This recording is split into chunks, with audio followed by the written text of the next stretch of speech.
함께 말씀 보겠습니다. 이 시간 하나님께서 우리에게 주시는 말씀은 욥기 13장 1절로부터 15절까지의 말씀입니다.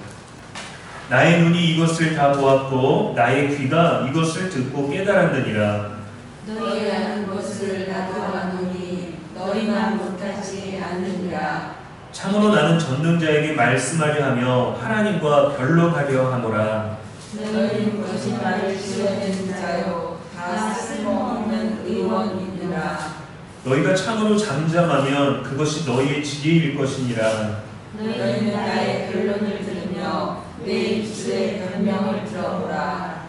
너희가 하나님을 위하여 불의를 말하려느냐 그를 위하여 속임을 말하려느냐. 너희가 하나님의 낯을 따르려느냐 그를 위하여 변론하려느냐. 하나님이 너희를 감찰하시면 좋겠느냐 너희가 사람을 속임같이 그를 속이려느냐. 만일 너희가 원래 낯을 따르는데 그가 반드시 책망하시리니 그의 존귀가 너희를 두렵게 하지 않겠으며 그의 두려움이 너희 위에 임하지 않겠느냐. 너희의 격언은 제 같은 속담이요 너희가 방어하는 것은 소소이다. 너희는 잠잠하고 나를 버려두어 말하게 하라. 무슨 일이 닥치든지 내가 당하리라. 내가 어찌하여 내 삶을 내 이름으로 모으고 내 생명을 내 손에 두겠냐. 그가 나를 죽이시리니 내가 희망이 없노라. 그러나 그의 앞에서 내 행위를 아뢰리라. 아멘. 이는 살아계신 우리 하나님의 말씀입니다. 오늘은 참 더운 날씨가 왔죠. 장마가 끝난 듯하게. 장마를 안산에서 처음 겪어봤는데 안산의 비는 참 친절한 것 같아요. 밤에 잘 때랑 새벽에 쏟아지고 낮에 깨 있을 때는 날이 많이 흐려도 그렇게 밤처럼 쏟아지지 않더라고요. 월요일날 밤에 한 11시 조금 넘어서 자정이 다 됐을 즈음에는 여러분 기억하시는지 모르겠지만 천둥이 치면서 한 20분간 정말 폭풍이 쏟아졌습니다. 그래서 교회에 어떡하나 그래가지고 자정 한 11시 이제 되기 전쯤에 한 10분 전쯤에 차를 몰고 교회 오는데 한 20분 걸려서 왔어요. 비가 너무 많이 와가지고 차들도 다 비상등 켜고 걷고 있고 그 주차콘들 막 쓰러져 있고 막 날아다니고 있고. 그래서 교회 왔는데 너무 고요하고 잠잠하더라고요. 그래서 이제 비가 막 쏟아졌으니까 다음날 이제 물이 차겠구나 하고 다음날 새벽에 또 나왔는데 또 평안했습니다. 평소와 크게 다르지 않았고 이제 여러분이 경험하셨던 더욱더 불편한 때보다 제가 생각했던 것만큼은 그렇게 아주 어려움은 없었던 것 같아요. 그래서 안산 날씨는 참 친절하구나. 왜 그전에는 출근할 때 그렇게 비가 쏟아지고 퇴근할 때 그렇게 비가 쏟아지고 저녁 기도회 갈 때 그렇게 비가 쏟아지고 주일 아침에 왜 그렇게 비가 쏟아지나 했는데 안산 날씨는 참 친절하게 성도님들이 친절하셔서 그런 것 같습니다. 우리가 사람의 친절을 통해서도 참 많은 기쁨을 누리는데 하나님의 친절과 선하신 손길을 경험할 때는 얼마나 아름답고 행복하겠어요. 그 하나님의 친절이, 하나님의 선하신 손길이 여러분을 통해서 이 칙칙하고 눅눅하고 이 무더운 날씨에 흘러나가게 되기를 주님의 이름으로 축복합니다. 이 시간 여전히 해석되지 않는 고난 앞에서 라는 제목으로 말씀 전하겠습니다. 오늘 우리가 읽은 본문은 소발이 말이 많다고 욥을 아주 거칠게 욥에 대해서 거칠게 발언했던 내용에 대한 욥의 답변입니다. 소발의 언어가 대단히도 거칠었던지 욥의 첫마디도 굉장히 부드럽지 못했어요. 12장 1절에 보면 너희만 참으로 하나님의 백성이로구나. 너희가 죽으면 지혜도 죽겠구나 라고 첫마디부터 이렇게 반론을 합니다. 비꼬는 말이죠. 아이고 대단하십니다. 모르는 게 없는 분들이시네요. 그대들이 없으면 세상 말하는 사람 다 죽겠습니다 라고 아주 기분 나쁘게 반박하고 있는 거예요. 친구들에 대해서 욥도 이미 깊은 불신이 자리 잡았고 고통 중에 있는데 위로하러 온 친구들이 자신을 정죄하고 있으니까 서운했던 모든 감정들이 그대로 담겨져서 첫마디부터 나가게 되는 거죠. 이렇게 12장부터 14장까지 두 친구들은 길었지만 소발은 가장 짧았는데 소발에 대해서는 가장 많은 말들로 3장에 걸쳐서 욥이 변론하고 있습니다. 이제는 고난에 대한 이야기가 아니라 말싸움이 된 것 같아요. 그래도 그들이 교양 있게 품위 있게 하겠다고 정자를 틀고 앉아서 서로 논쟁하고 있는 걸 보면 대체 이 논쟁을 왜 이렇게 길게 하고 있는 건가 싶기도 합니다. 이러한 억울하고 답답한 욥과 같은 상황에서 믿음을 지키기 위한 거룩한 태도와 의지가 우리를 올바른 방법으로 인도합니다. 욥은 계속해서 입술로 범죄하지 않겠다라고 했죠. 감정적이고 서운하고 분노하고 불신과 답답하고 억울한 마음에 나오는 거친 말들도 있었지만 우리가 말실수 안 하면서 살 수는 없죠. 말실수를 안 하면 더 좋겠지만 실수가 안 좋을 때가 너무도 많겠지만 그래도 우리는 인간이기 때문에 인간으로서 하게 되는 그런 육적인 것들이 있습니다. 그러나 그는 하나님 앞에는 범죄하지 않았다는 것이죠. 하나님을 원망하고 하나님 앞에 죽여달라고 그러한 거친 말들을 했었어도 하나님 앞에 죄가 될 것들을 행하지 않았다는 것. 그 행동과 그 태도를 지키려는 의지가 있으면요, 여러분 우리를 벗어나게 하지 않습니다. 올바른 길로 가게 합니다. 뭐로 가도 서울로만 가면 된다? 아니에요. 가는 방법도 목적지도 가는 방법도 올바르게 가야 하는 것이죠. 욥의 고난은 1장과 2장에서 다 소개됐어요. 욥이 당한 고난이 아니라 지금은 고난을 당한 욥이 친구들에게 공격당하고 있는 것이 진짜 고난인 것 같아요. 지지난 시간에 우리가 빌닷에 대해서 욥의 답변을 다룰 때 신념의 한계를 인정하고 벗어나자는 내용을 전했습니다. 내 안에 있는 신조, 내 안에 있는 신념으로 맹신하는 것이 아니라 실제로 알고 있는 하나님이 아니라 경험되어진 하나님, 인격적으로 만난 하나님, 교리 속의 하나님이 아니라 살아계신 나의 하나님을 고백해야 됩니다.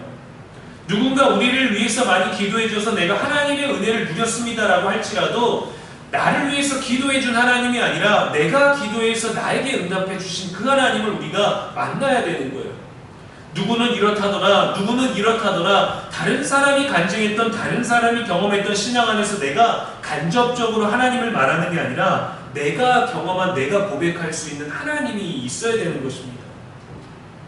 12장에서 욥은 하나님에 대한 자신의 지식이 친구들의 것보다 결코 부족하지 않다라고 반박하고 있어요. 그리고 13장을 시작하면서 나도 봤다, 나도 안다 라고 이제 공격당하는 입장이 아니라 나도 너희랑 똑같다, 너희도 공격당할 만하다, 너희가 나를 공격하고 있지만 너희들이 말하고 있는 것 나도 안다라고 아주 공격적으로 또 반박을 하고 있습니다. 2절에 보니까 너희 아는 것을 나도 아노니 너희만 못하지 않으리라 라고 강조하고 있어요. 3절에서는 참으로 나는 전능자에게 말씀하려 하며 하나님과 변론하려 하노라 라고 말합니다. 이것이 이 3절의 욥의 고백이 욥이 주어진 상황에서 최종적으로 나아가겠다고 결정한 돌파구입니다. 욥을 죄인으로 분류하고 있는 친구들도 욥이 나는 이제 너희랑 말하지 않겠다, 너희와 자꾸 논쟁하지 않겠다, 나는 이제 하나님과 대면하겠다, 하나님과 논쟁하겠다라고 하는 거예요. 그러면 이 친구들은 욥이 그렇게 하도록 둬야 됩니다. 하나님의 이름으로 하나님을 하나님답지 못하게 하고 있는 이 친구들은 굉장히 거만한 상태에 있거든요.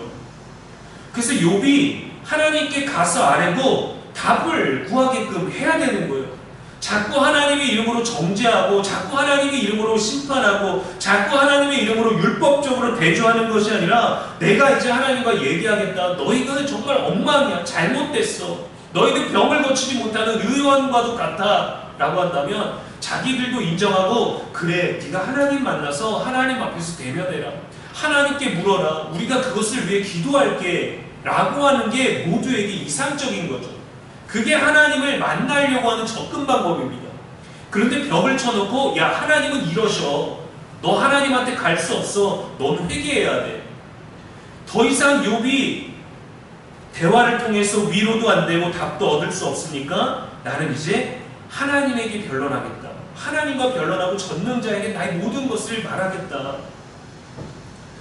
어려운 일을 겪으셔서 기도를 부탁하러 오시는 분들이 계십니다.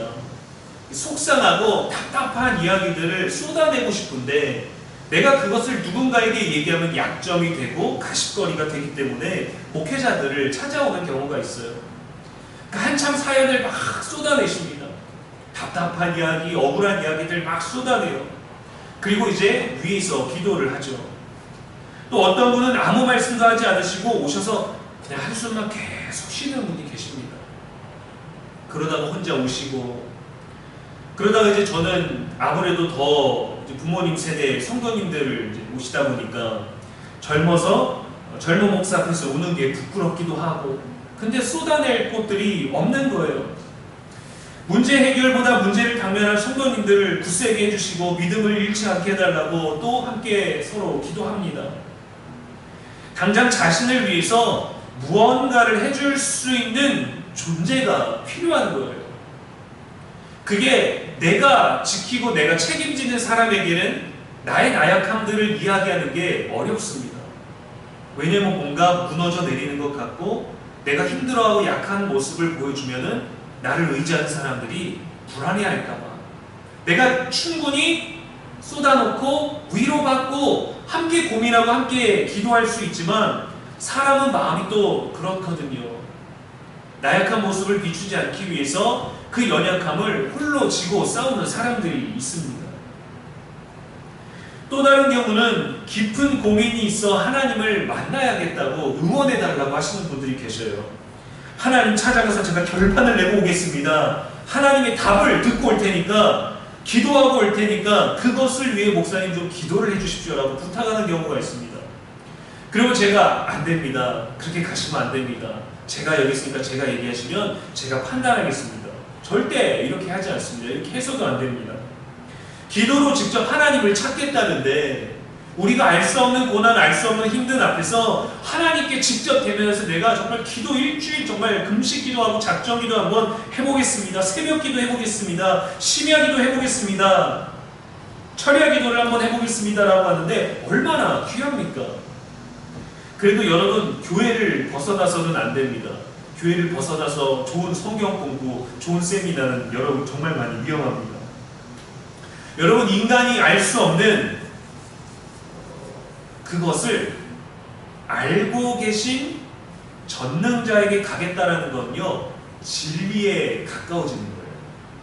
사람에게 가서 위로받겠다, 사람에게 가서 당신은 어떻게 이겨냈습니까? 라는 어떤 하나의 경우의 수의 방법을 듣는 것과 전능자에게 찾아가서 나도 모르고 남도 모르고 모두가 알 수 없는, 근데 나밖에 모르고 있는 것 같은 그 느낌을 가지고 전능자를 찾아가겠다는 건요, 진리에 우리가 가까워지고 있는 거예요. 이거는 이해나 이성적 사고를 초월하려는 갈급함으로부터 오는 겁니다. 갈급함. 내 인생의 목적, 내 삶의 이유, 내가 살고 있는 내 존재의 이유는 무엇일까? 그것에 대한 답까지 얻을 수 있는 진리로 나아가는 거예요. 욥은 자신에게 최악의 상황들이 몰려왔음에도 불구하고 하나님의 진실하심을 확인했고 자신도 역시 진실했습니다. 그래서 친구들과의 논쟁을 멈추려고 하는 거예요. 자신의 고난에 대해서 그래, 내가 뭔가 잘못한 게 있으니까 벌을 받고 있는 거겠지, 이렇게 말하거나 나는 더 온전해지려고 이 고난을 당하는 거야 라고 우리도 쉽게 얘기할 수 있는 그런 믿음의 언어, 어떤 나를 마취시키고 마비시키는 듯한, 그렇게 억지로 자신을 인정하고 자신을 속이려고 하는 그런 가식의 믿음의 언어를 말하지 않았어요. 이에 대해서 친구들은 욥을 위선자라고 계속 지적하고 있는 겁니다. 네가 지금 진실한 줄 아느냐? 지금 욥에게는 이 친구들의 언어가 가장 큰 고통인 거예요. 얼마나 견디기 힘들겠어요. 여러분, 보이스피싱으로 돈을 잃었는데 보이스피싱으로 돈을 잃었습니다, 500만 원을 날렸어요 라고 얘기하면 뭐라고 말씀하시겠습니까? 아이고 어떡해요, 그 큰 돈을, 그 힘든 돈을 얼마나 속이 상하겠어요, 얼마나 답답해, 경찰서에 신고했어요, 기도할게요, 힘내세요 라고 우리가 걱정하고 공감하겠죠.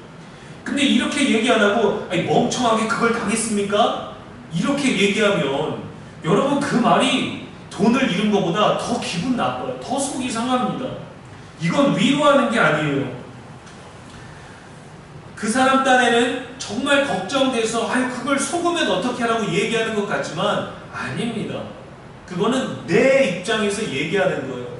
하나님은 하나님의 입장에서 우리를 사랑하신 게 아니라 우리의 입장에서 우리가 받아들일 수 있는 가장 아름다운 사랑을 알려주신 거거든요. 근데 우리는 늘 개인의 입장에서 답을 주려고 합니다. 그런 압박감들이 있어요. 그런 책임감과 의무감들이 있어요. 그래도 뭔가 얘기를 해줘야 되겠지. 그래도 뭔가 내가 믿음 안에서 뭔가 거룩한 얘기를, 신앙적인 얘기를 해줘야 되겠지라는 것 때문에 내 개인적인 사적인 얘기들을 던질 때가 있습니다. 그런데 나의 얘기를 전하는 것 같지만 어떤 나의 안에 갇혀있는 울타리에 그 사람을 가둬버리는 얘기가 될 수 있기 때문에 조심해야 되는 것이죠. 그런데 지금은 보이스피싱 당하고 나서 바보같이 그걸 속았냐라고 욥이 친구들에게 얘기를 듣고 있으니까 이 2차적인 고통이 얼마나 괴로울까요? 우리가 감기에 심하게 걸려서 아픈데 나를 돌봐줘야 될 사람이 괜찮아? 병원 갈래? 약 사다 줄까? 죽 좀 사다 줄까라고 얘기를 해줘야 그나마 마음의 위로라도 되는데, 그렇게 누가 아프래 이런 얘기하면 여러분 얼마나 속 터져요. 말도 안 나오고 눈물이 날 겁니다. 뒤돌아서 울고 싶을 거예요. 근데 바로 이 순간에 욥이 아주 고상한 믿음의 언어를 말합니다. 15절 말씀에 그가 나를 죽이시리니 내가 희망이 없노라. 그러나 그의 앞에서 내 행위를 아뢰리라 라고 말합니다. 이 구절이 개역 개정 번역은 다소 어려운 듯하게 느껴지기도 합니다. 왜냐하면 욥기가 시거든요. 장르가 시가서입니다. 시로 되어 있기 때문에 우리나라의 옛날에 어떤 운율 같은 그런 것들로 짧은 말 안에 많은 것들을 함축하기 위해서 고어처럼 사용된 것들이 있어요. 근데 원문의 의미로 풀이하면 이렇게 됩니다. 주님이 나를 죽이실지라도 나는 주님을 신뢰합니다. 그가 나를 죽이신다. 내가 희망이 없다. 라는 부정적인 결론에 이르는 것 같지만 주님이 나를 죽이실지라도 나는 주님을 신뢰합니다. 라는 고백이에요. 이것이 욥의 진실입니다. 현대인의 성경에서는 잘 번역되어 있어요. 비록 하나님이 나를 죽이실지라도 나는 그를 신뢰할 것이다. 우리가 복음성가에서도 고백하죠. 그리 아니하실지라도 감사해요. 주님 뜻을 믿기 때문이죠. 우리도 이 고백을 할 수 있나요? 고난이 왔을 때 그래도 나는 주님을 신뢰합니다. 누군가 나를 배신했을 때 사람은 나를 속였지만 그래도 나는 주님을 신뢰합니다. 라는 말이 쉽게 나올 수 있을까요? 정말 멋진 믿음의 언어죠.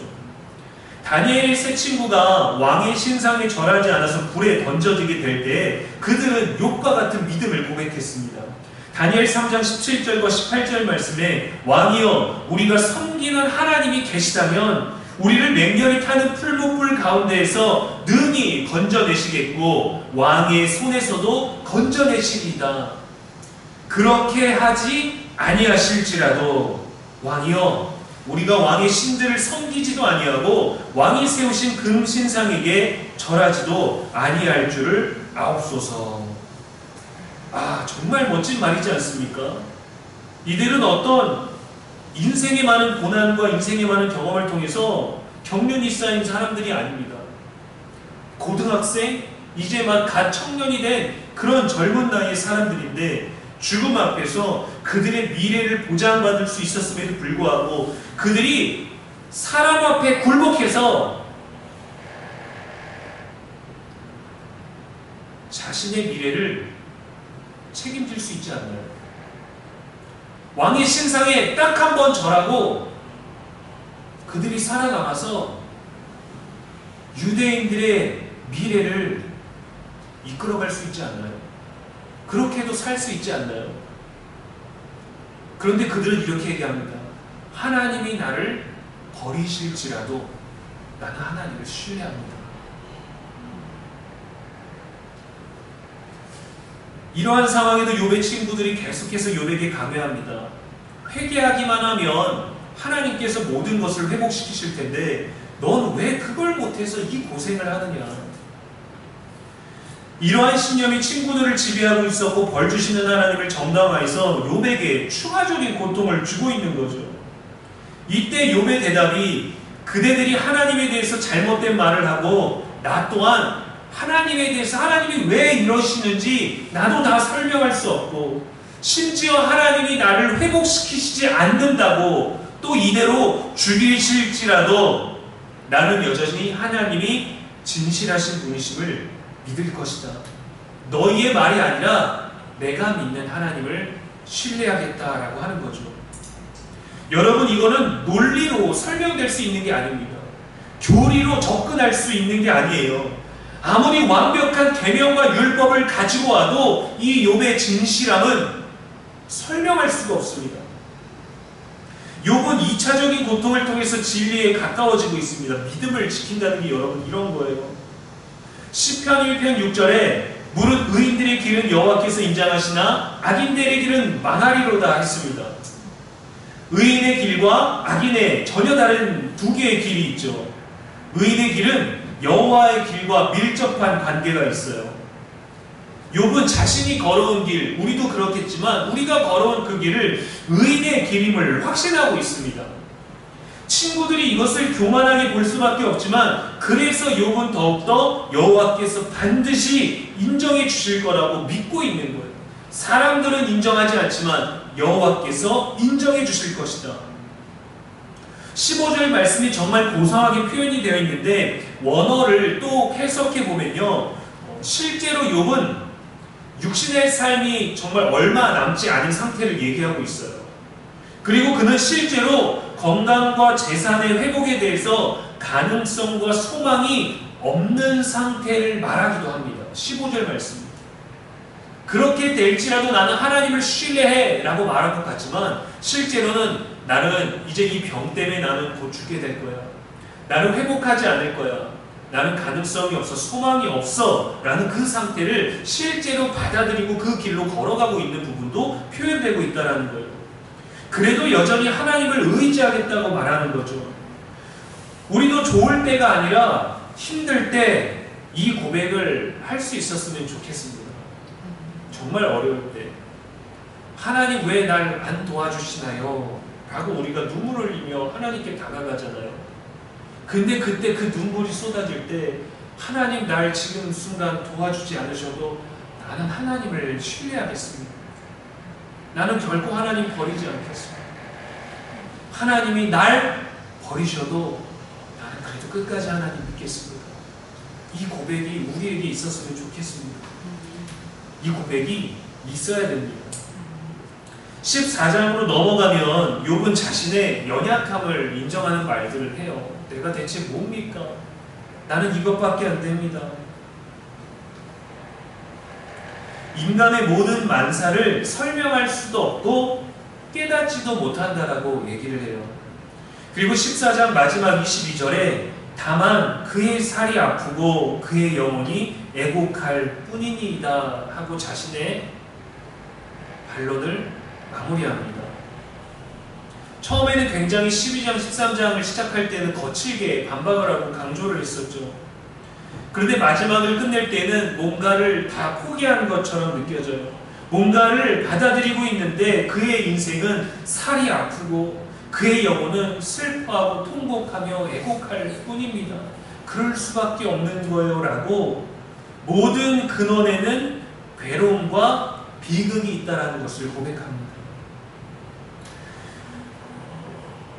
우리 인생에 부분적으로 고통이 있지만 고통스럽기 위해서 살다가는 인생, 그 시작을 선택하지도 못한 채로 시작을 하게 됐다가 선택할 수도 없고 바꿀 수도 없고 되돌릴 수도 없어서 반드시 고통을 겪을 수밖에 없는 데다가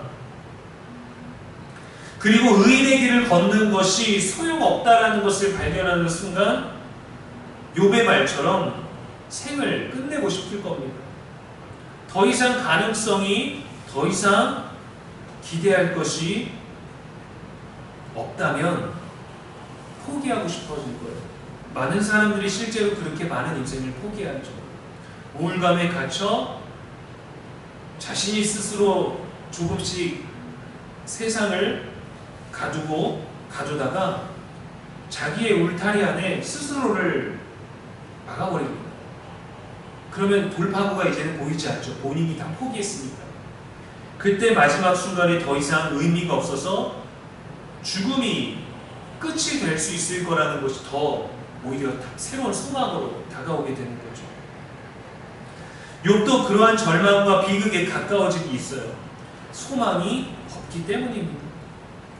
그러나 여러분, 우리가 기억해야 될 것은 참된 소망은 우리 자신이 아닙니다. 다시 회복될 상태가 소망이 아닙니다. 참된 소망이신 주님을 신뢰하는 게 우리의 소망이에요. 여전히 해석되지 않는 고난 가운데서, 여전히 풀이되지 않는, 설명되지 않는 고난 앞에서 욥은 끝까지 하나님을 신뢰했습니다. 나는 더 이상 소망이 없다. 내게는 더 이상 가능성이 없다. 나의 영혼은 애곡할 뿐이다. 나의 육신은 아플 뿐이다. 그러나 소망은 하나님을 신뢰하는 것에 있습니다. 응답이 있을 때까지 기도하겠다는 거죠. 사람 앞에, 사람의 기대 앞에서 있다가 좌절과 잊혀적 고통을 느꼈지만 이제 하나님과 논쟁하겠다, 하나님과 변론하겠다, 하나님께 얘기하겠다라고 했을 때 거기에 마지막 소망이 있는 거예요. 이 마지막 소망을 모르는 사람은 내 안에서, 내 주변에서 내가 만들어낸 울타리 안에서 소망을 찾으려니까 어둠밖에 없지만,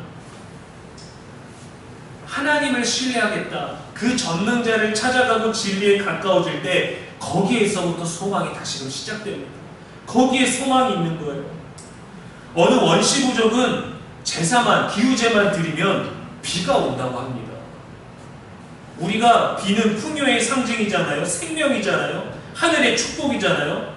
가뭄이 오고 먹을 것이 없고 전염병이 돌 때 비를 내리게 해야 되는데, 우리는 비가 오는 날을 기다리지만 이 원시부족은 기우제만 지나면 비가 내린다는 거예요.